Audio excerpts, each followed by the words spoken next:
आज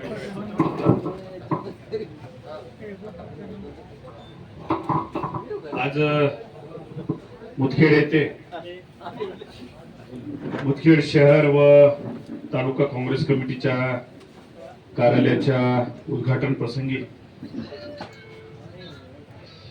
या कार्यक्रमाला अध्यक्ष म्हणून लाभलेले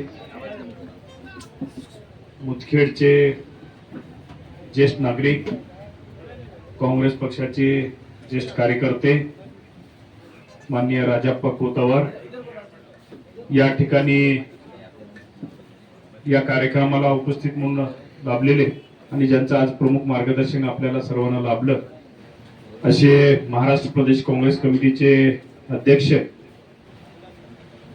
ओबीसी सेलचे माननीय यशपालजी भिंगे सर, नांदेड जिल्हा काँग्रेस कमिटीचे उत्तरचे अध्यक्ष माननीय राजेश भाऊ पावडे, भोकर विधानसभा मतदारसंघातील आपल्या सर्व जनतेच्या मनातील आमदार माननीय पप्पू पाटील कोंडेकर, या कार्यक्रमाला उपस्थित असलेले नांदेड जिल्हा किसान सेलचे अध्यक्ष माननीय माधवरावजी पवळे, या ठिकाणी व्यासपीठावर उपस्थित असलेले मुदखेड तालुका काँग्रेस कमिटीचे अध्यक्ष प्रतापरावजी देशमुख बारटकर,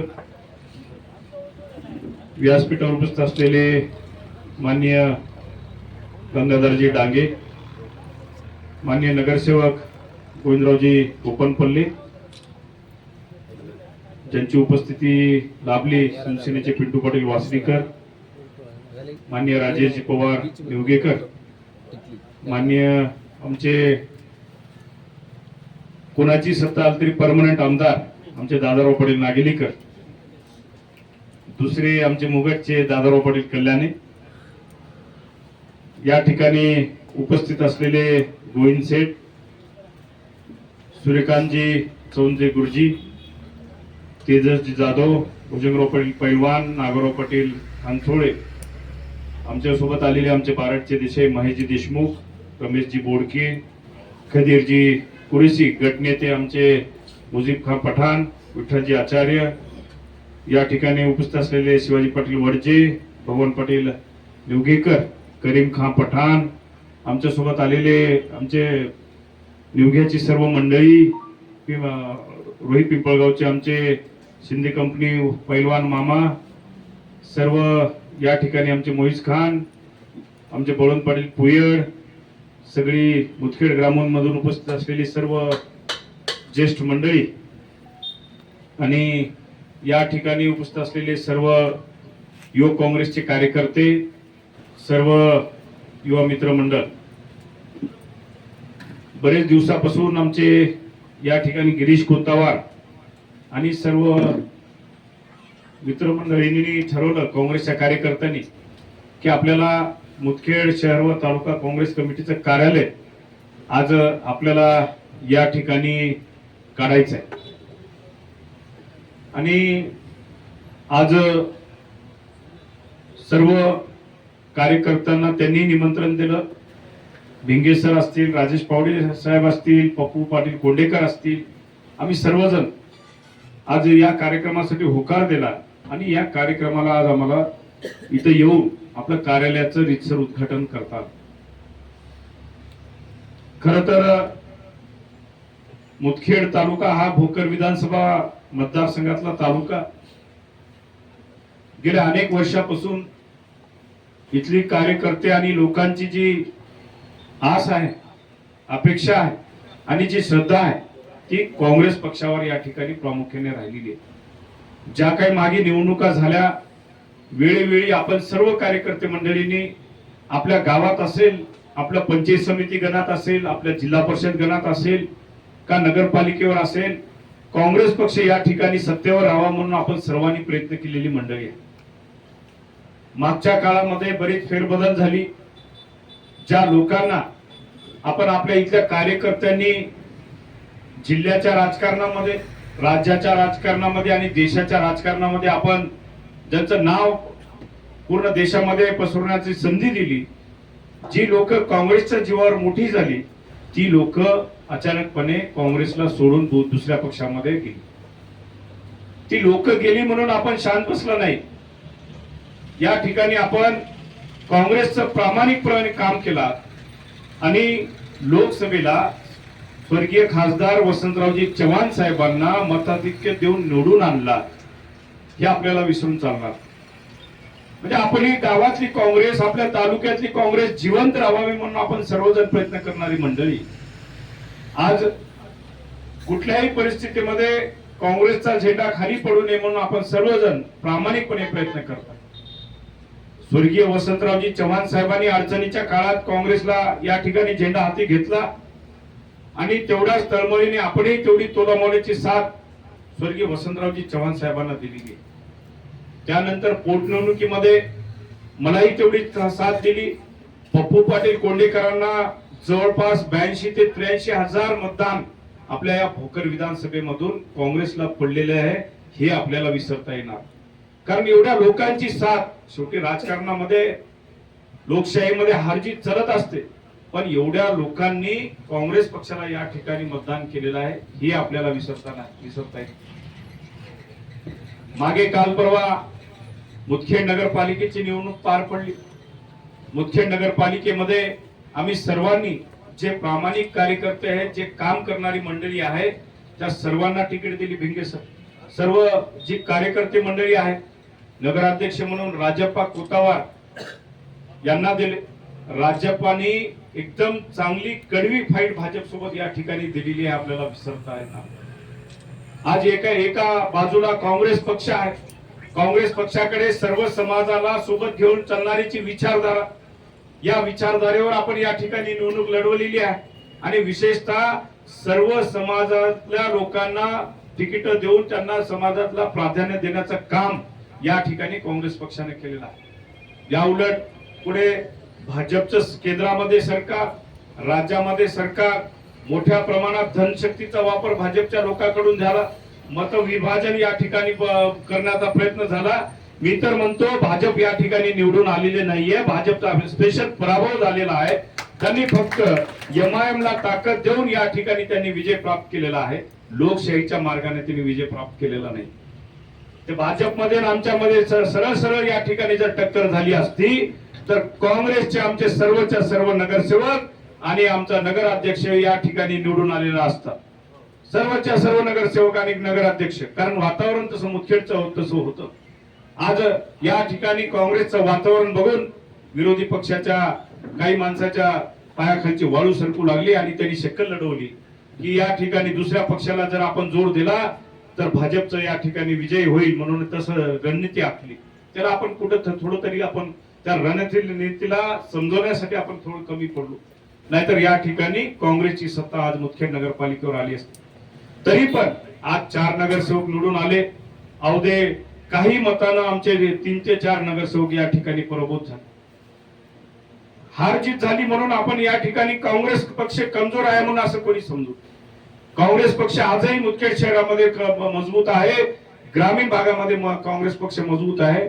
फक्त आता येणाऱ्या निवडणुका आपल्याला डोळ्यात तेल घालून या ठिकाणी मेहनत करावी लागेल. संघटन कौशल्य आपल्याला या ठिकाणी वाढवावं लागेल. आज आपण या ठिकाणी काँग्रेस पक्षाचं कार्यालयाचं उद्घाटन केलं, भाषण झालं आणि काँग्रेस पक्ष चांगला आहे, मजबूत आहे म्हणून चालणार नाही. दिल्लीचं आपल्याला प्रत्येक गोष्ट बारकाईने या ठिकाणी करावं लागेल. प्रत्येक गोष्ट बारकाईने बघावी लागेल. पप्पू पाटलांना सांगितलं की पार्टीचं उदाहरण, कार्यकर्त्याच्या मनात नसताना सुद्धा त्यांना भाजपची रस्ता धरावा लागेल. का धरावं लागलं?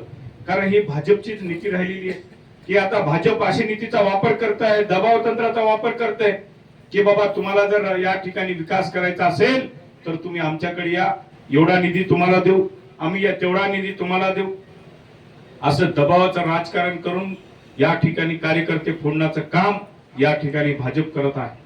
पण काही लोकांच्या गावाला वाटते की बाबा आपल्या गावाचा विकास करायचा असेल तर चला सत्तेची कास आपण धरूया.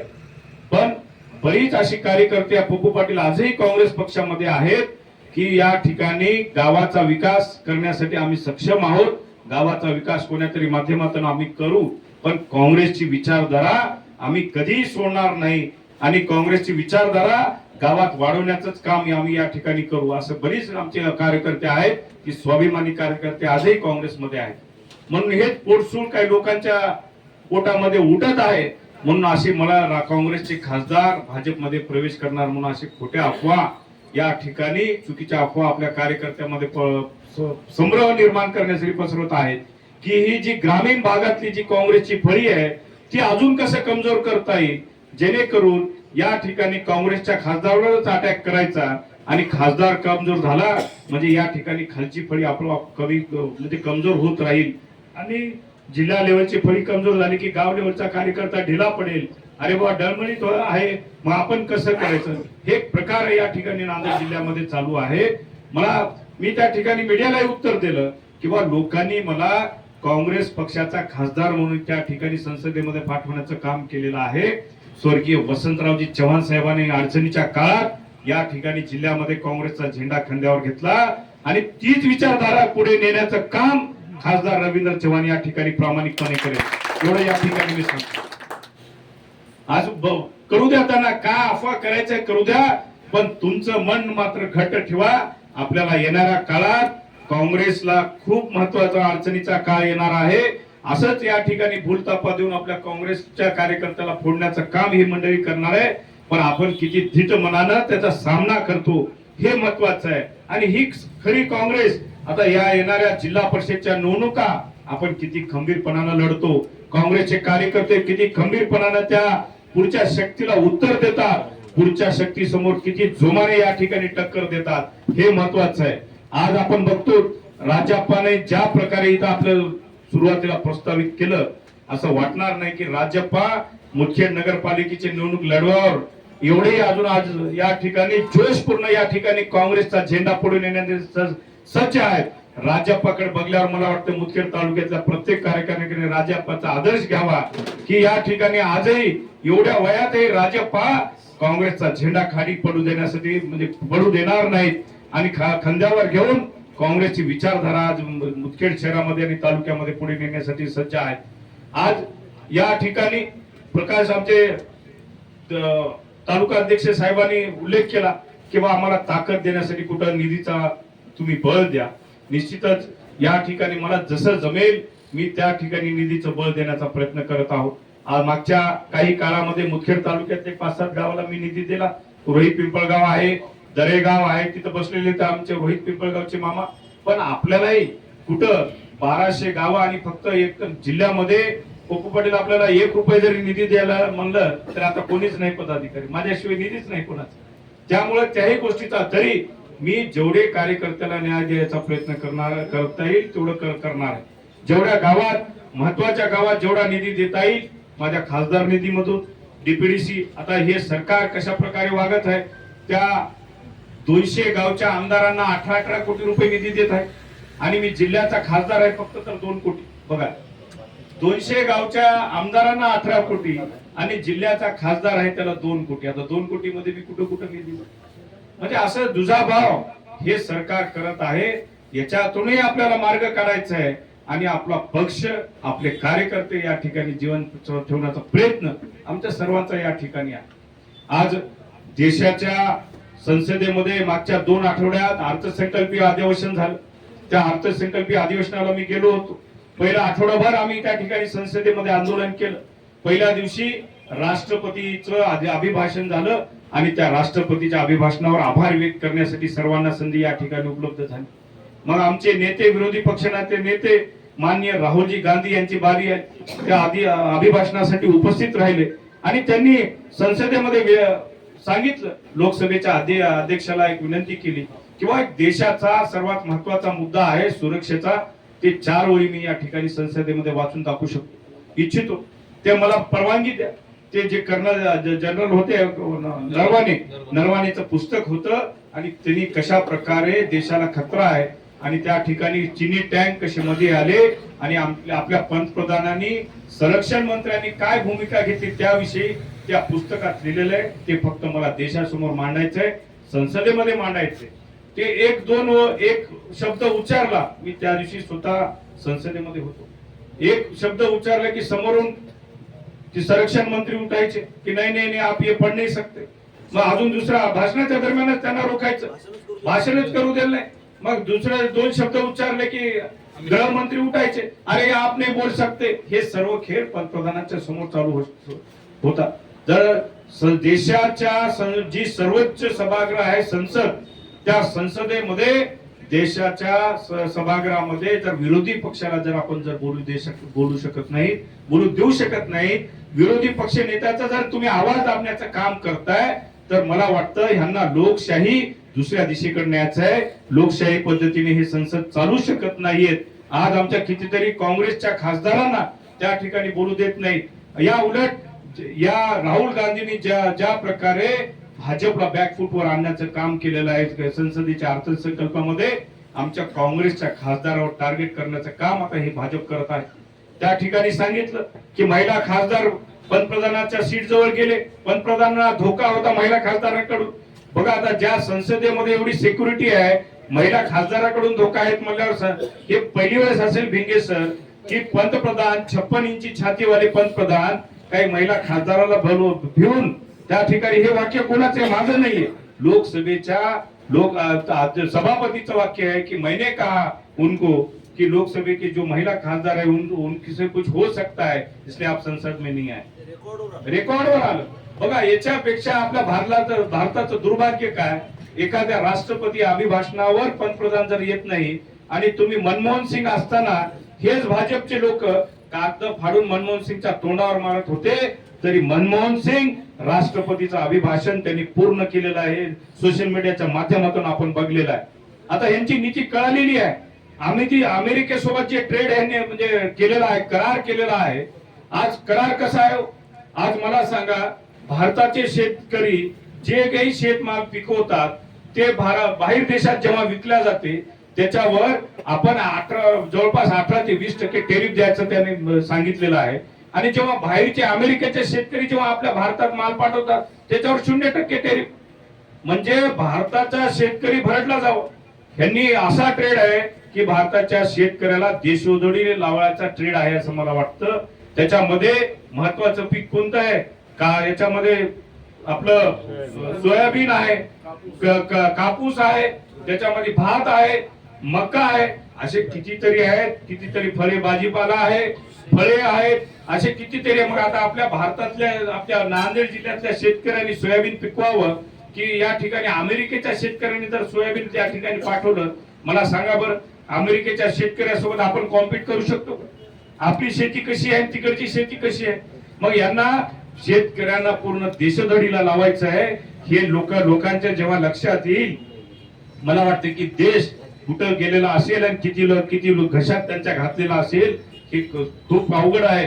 ह्या गोष्टी आमचे नेते राहुलजी गांधी वेळोवेळी सांगत असतात, पण लोकांना पटायला थोडं अवघड चाललंय. पण मला वाटतं की येणारा 2029चा काळ हा काँग्रेसचा काळ आहे, काँग्रेसचा येणारा काळ आहे. त्यामुळे काँग्रेस कार्यकर्त्यांनी बिलकुल डगमगायचं नाही. तुम्ही आता या परिस्थितीत जर काँग्रेस या ठिकाणी गावामध्ये आपल्या तालुक्यामध्ये आणि सर्कलमध्ये जीवन ठेवाल तर निश्चितच येणाऱ्या काळामध्ये तुम्हाला कोणीही धक्का लागू शकणार नाही, एवढं मी या ठिकाणी सांगतो. कोणी धक्का लावू शकणार नाही, पण तुम्हाला खंबीरपणे राहावं लागेल.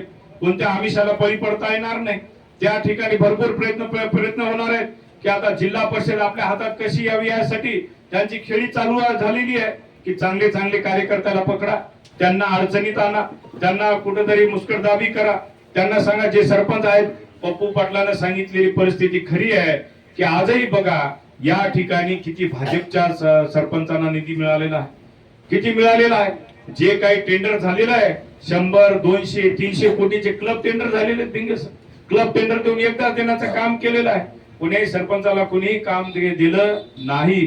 आता त्या भाजपमध्ये जे आहेत त्यांना तोंड दाबून बुक्क्याचा मार होतोय बिचाऱ्यांना. काय आता त्यांनी कोणासमोर सांगावं, तोंड दाबून बुक्क्याचा मार खातायत. पण या उलट एवढं मला सांगायचं आहे की येणाऱ्या काही दिवसामध्ये भिंगे सर आपल्या काँग्रेसमध्येच लाईन लागेल आणि आपल्याला काँग्रेसला पाठी लावावं लागेल की या ठिकाणी काँग्रेसमध्ये आता आमची जागा संपलेली आहे म्हणून. आज काही खासदार दुबे सारखे असं विधेयक आणण्याच्या तयारीत असं म्हणतात की आम्ही त्या ठिकाणी विधेयक आणू की राहुल गांधीला या ठिकाणी संसदेमध्ये येता येणार नाही, निवडणुकीला या ठिकाणी उभा टाकता येणार नाही. पण त्यांनी दबावाखाली मागे घेतलं. कारण का, याचे दुष्परिणाम त्यांना मोठ्या प्रमाणात भोगावं लागत होते. मोठ्या प्रमाणात दुष्परिणाम होतं, उलट रिॲक्शन होऊ लागलं होतं, त्यांना माहित आहे. म्हणून त्यांनी ते विधेयक मागे घेतलं. पण येणाऱ्या काळामध्ये आज भिंगे सरांनी सांगितलं की अहिल्याबाई होळकरांनी आज जे राम मंदिराचा गाजावाजा करतात अयोध्येमध्ये, तुम्हाला माहित राहायला पाहिजे त्या राम मंदिराची डागडुजी करण्याचं काम सगळ्यात पहिलं कोण केलं असेल तर अहिल्याबाई होळकर यांनी त्या राम मंदिराची डागडुजी करण्याचं काम केलेलं आहे. आणि त्याच अहिल्याबाई होळकरांनी जे मनकर्णिका घाट बांधलं ते घाट तोडण्याचं काम आज बघतो. कितीतरी देवदेवतांच्या मूर्त्यांची विटंबना त्या ठिकाणी झालेली आहे. मग ह्यांना तेव्हा वाटत नाही का की आपल्या ह्या देवदेवतांची विटंबना होत आहे? त्यांना फक्त काहीच करायचं नाही, या देशामध्ये राजकारण करायचंय. या जातीचं कधी आरक्षण तुम्ही मागा म्हणून उचकायचं, कधी त्या जातीला आरक्षण म्हणून उचकायचं करायचं, आणि लोकांना फक्त या एंटरटेनमेंटच्या दुनियेमध्ये टीव्हीवर काहीतरी बातमी पाहिजे, लोक फक्त ते बातम्या बघत बसावं हे चाललंय. त्यानं शब्द बघाले. आज आता तुम्ही बातम्या बघा, बातम्या बघताना भिंगे सर काय बघतो रोज? तुम्ही टीव्ही लावा, टीव्ही लावल्यावर ह्यानं त्याला शिवी दिली, त्यानं त्याला शिवी दिली, ह्यानं त्याला म्हणलं. अरे आता काय प्रकरण आहे? कोणत्या गावात भांडण झालं तर ह्यानं असं वाक्य प्रचार केला. आता हे काय बातम्या झाल्या का?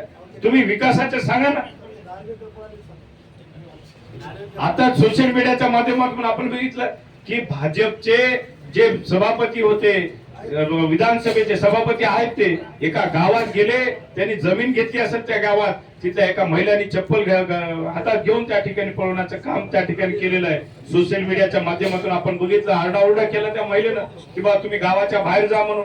मग असे सत्ताधारी मंडळी आज एक ना अनेक उपाययोजना करून, डोक्याच्या कल्पना करून या ठिकाणी कशा प्रकारे प्रॉपर्ट्या जमा करत आहेत हे आपल्या सर्व दुनियाला माहित आहे. आज खर तर काँग्रेस कार्यकर्ता म्हणून आता हे तुम्हाला काळाची गरज आहे. जे काही सरकार चुकीचं करत असेल ते आपल्याला लोकांसमोर मांडावंच लागेल. कशा प्रकारे तुम्ही लोकांपर्यंत ती गोष्ट नेता ही काळाची गरज आहे. बघा आता आमचे मामा आले बरोबर. मिशा या मामा या. मामा पण काही दिवस तिकडे गेलते, पण मामाला विचार पटले नाही. बरोबर की मामा? तेजा पाटील बरोबर म्हणले, अरे बाबा हे आपल्या कामाचं नव्हतं, आपलं घरच चांगलं आहे काँग्रेसचं, म्हणून मामा बरोबर काँग्रेस तिकडे जाऊन बरोबर आले वापस. तर मामा आता तुमच्याकडे ओरडायला माणूस नसलं तरी पण एवढंच सांगतो, आपला अधिकचा वेळ घेत नाही. आता दादाराव पाटील आमचे आमदार तिथून हात दाखवले, तिथं त्यांच्या गावात जाऊन 2020 खेळायचं अजून आम्हाला. तर या ठिकाणी निश्चितच येणाऱ्या काळात जे काही जिल्हा परिषद आणि पंचायत समिती निवडणूक असेल, मुदखेड शहरातल्या आमच्या कार्यकर्त्याला आपल्यालाही मी सांगू इच्छितो की आपणही ज्या काही ग्रामीण भागात आपल्या गावात कोणी मित्र परिवार असेल, पाहुणे मंडळी असेल, तिथं आपण काँग्रेसचा प्रचार त्या ठिकाणी करायचा आहे. आणि येणाऱ्या काळात मुदखेड तालुक्याचा एक मोठा मेळावा आम्ही घेऊ, जिल्हा परिषद पंचायत समिती गणवाईज आपल्याशी हितगुज करू.